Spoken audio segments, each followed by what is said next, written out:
1 November शनिवार निवडणूक आयोगाच्या या मनमानी आणि भ्रष्ट कारभाराविरुद्ध मुंबईत सर्वपक्षीय विराट मोर्चा निघेल।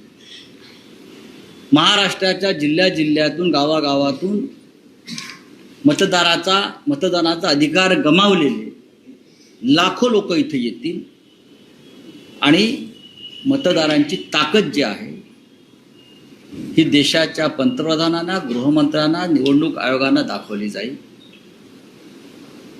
या मोर्चाचं नेतृत्व माननीय शरद पवार साहेब, माननीय उद्धव ठाकरे साहेब, माननीय राज ठाकरे साहेब, काँग्रेस पक्षाचे ज्येष्ठ नेते, आम्ही त्यांना निमंत्रण देऊ।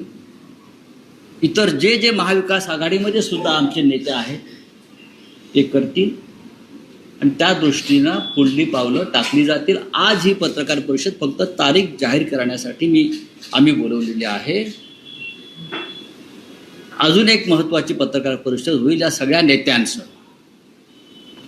तर हा जो दणका आहे तो निवडणूक आयोगाला देणं गरजेचं आहे की महाराष्ट्र स्वस्थ पडलेला नाही, झोपलेला नाही, अजगराप्रमाणे पडलेला नाही। तुमचं जर आमच्या पुढे असं आव्हान उभं करणार असाल तर आव्हान स्वीकारण्याची आमची तयारी आहे।